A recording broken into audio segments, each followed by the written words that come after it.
Well, hello there, and welcome to another J&J Tabletop video. My name is Jake, and with me, as always, is Josh, and welcome to Dungeon Master School, the series where we explain essential topics for running a game of Dungeons & Dragons. That's right, whether you're a brand new dungeon master or you're here continuing your education, we'll help you learn how to get the most out of your games. And today we want to talk about really where it all begins, and that is the concept of the Session Zero. Now, I specifically talk about the concept of a Session Zero, Josh, because the way you do this actually can vary. This could be a session where everybody just sits down, talk about it, whether it's online or at the table, you could talk about it. But really, you could be doing this during a group text or a DM or something like that, or even a shared document. And especially if you've been playing with the same group of players for a long time, this really is, it's just all about setting expectations. What is it that you're looking to do as a dungeon master, as players, as a group, and how is all of these pieces going to fit together? Yeah, I like the shared document example because really a session zero is just getting on the same page, making sure everyone's on the same page. That's where you might talk about what is this world? Are we playing a module? Are we playing homebrew? Do we want to be super serious? Do we want to be very silly? Really, it's just talking about the vibes of the game, making sure everyone is creating a character that's going to match both the world that you're playing in and also that's an adventurer that will fit in with the party, because that's important too. And it doesn't mean you always have to have the best, team player character. At least be on the same page about it. You talk about homebrew, are you using your own house rules? Are you using something you found on DM's Guild or that your friend made? I don't know. This is the place. Are you using the Fey Magic Sorcerer from J&J Tabletop or not? Yeah, that's the one that my friend made. But yeah, you got to talk about table etiquette, right? Like, if dice hits the floor, does that count? Like, are you re-rolling? This is the time where you can just kind of set those policies, set the expectations. What is it that we can expect? And one of the topics I think where, in my opinion and my experience, which I'm going to flex a little bit, I've been playing this game for 35 years. Most games fail because you don't expect or you don't discuss what it looks like when this game is going to end. If you play a module, it's a very, very clean that way. Like, you don't have to do anything necessarily to figure that out. But if you're going to play like a one shot, that's a very different kind of a commitment than it would be if you're going to play like a very long-term campaign. And I really think that knowing that there's a finite number of sessions ahead of time, even if things kind of get stale, and let's just face it, life happens, you're going to have at least the wherewithal, I guess, to kind of like power through and just be like, well, you know what? We're almost at the end. We're just going to do this thing that we're all building together. And you just have an understanding that it's not like I didn't sign away, the next 12 years of my life to something that I wasn't prepared to commit to. Not that we need examples, but we have a game that we have 69 sessions into. Nice. And we haven't played. Yeah, I know. It is actually especially funny that that's where we stopped, because we haven't played probably in close to a year. And part of that is, how long is this thing gonna go to? I don't know. It's hard to plan your life around something when you don't know what to expect from it. Another thing directly about the sessions is, how long are these sessions going to be? How frequent are we going to play? What time are we going to play on? Typically, when we play here, normally it's Tuesday nights. We'll go from 8 p.m. to 11 p.m. That's standard from us. If we need to make changes, we know to make changes from it, or let people know, ask them about it. But without saying anything, if I say, hey, are we on for next week? Everybody knows that means I'm going to be here. I'm going to be here ready to play at 8 or 8:10 or whenever. And we're going to end right around 11 o'clock. That way nobody gets confused. Nobody gets upset. Even it's Lee. Important. Even Lee. Even Lee. Yes. Although he never really tells us if he's going to be there or not. We just kind of show up and hope that he's coming. And he does. He always pulls. He keeps showing up. That's half the secret to success is just show up. Yeah. That brings us to another very important topic, I think this is probably going to be a more prominent topic for players when you're playing with newer people and you're just still kind of getting to know each other. But that's safety tools, right? So we've all lived our lives, and everybody's got pain of some kind or another, and it's just kind of good to be aware of where someone's boundaries may be.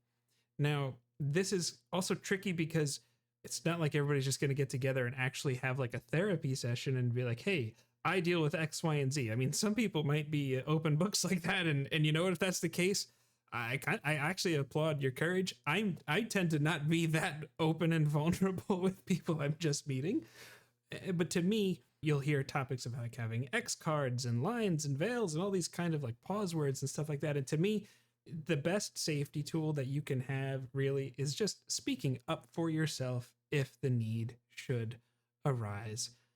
At J&J Tabletop, we kind of use movie rating systems, and I say like our goal is kind of like a PG-13 thing. We're not going to be going in deep into like torture scenes or like romance scenes. We do like a fade to black, but it's really just about keeping the door open. If I'm the DM, I'm just like, listen, if something's bothering you, please just let me know, and please know that I want to know. But other than that, I don't think this has to be something that's like really dragged out or like over dramatized. I think it's just good to know like, hey, we're all playing a game and we just want it to be fun for everybody. Totally agree. Whatever works for you, as long as you have some sort of way to either you know what not to get into or you know how to stop it when you get into something. That's it. I think the next step, probably just tying everything and everyone together. You are a party of adventurers, always, right? You might not be heroes, but you're always an adventurer. In some way or another, yes. So you have to figure out, why your party would be working together, and maybe build shared connections together. And sometimes your DM might tell you, no one knows each other. You are all going to meet on the carriage on the way to Ulfric Stormcloak's. Yes, I was about to say assassination, but that's not the word Shout that I'm out looking Skyrim for. in the comment section. I'm not even a Skyrim person. No, but there are certainly games where you don't need to know each other, where it might not make sense for why you're together. If the DM just says you are all in the same place and something happens, or you are all joining an organization, and that's what it is. But you should know about that ahead of time. And if it makes sense to you, your DM is going to be so excited. And I realize I'm speaking to a player now, so maybe I'm going to reverse that.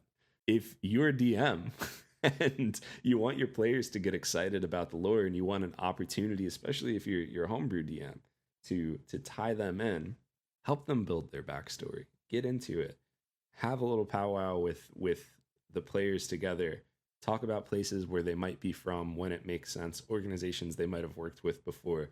This is an opportunity. It's not really a lore dump. It's helping them build their character, but you're also tying them into the world so that they care about it. And, if we're talking homebrew, like, who doesn't love to talk about their homebrew world? Yeah, we get some comments where people will, especially in our Dragon Advice Spire Peak series, we'll get paragraphs. And like sometimes I read it, my head spins it, but I'm like, I'm excited about the passion that I'm reading in these comments. In the Discord too, that's a really, like, we have different little sections in our Discord based on games and topics and whatnot. And Dragon Advice Spire Peak, it might be quiet for a little bit in there, but there's always, I would say monthly, somebody comes in, hey, I'm about to run the game, this is what I have, these are the things that I think I'm changing. And it's always really fun to get into that. So if you want to talk about that, hit the link tree and join our Discord. Yeah, and I think if you're like, okay, yes, we got to talk about tying my players to the world, to the characters to the world. How do I do that? Ask questions. And it doesn't have to be all that complicated. It can just be like, why, if say you're running an organization, like you said, Josh, as your example, why did your character join this organization? Just start there, see what they come up with. Cool. What was their childhood like? You could take that in any different direction that you want. Why did they become a fighter? Why did they become a wizard?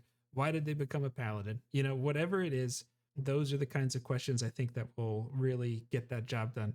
And if you have Xanathar's Guide to Everything, that's they have like a This Is Your Life section. Explorer's Guide to Wild Mount had the was it the Heroic Chronicle, something to that effect. That's the kind of thing that you could use as just a little inspiration for how best to tie it all together. But really, I don't think the concept of the session zero has to be this like daunting, oh my god, I have to get this right or else my game is going to be atrocious.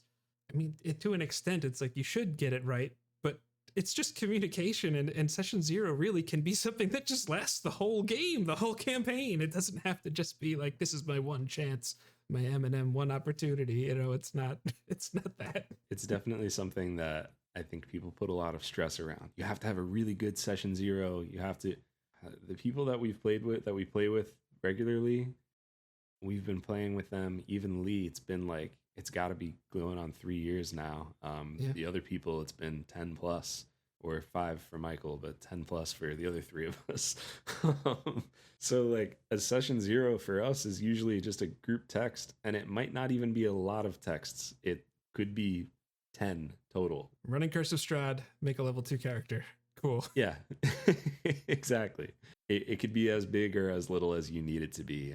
It's just make sure everybody is on the same page and that everyone has the opportunity to feel safe and comfortable with each other. If you have those 2 things, you're golden.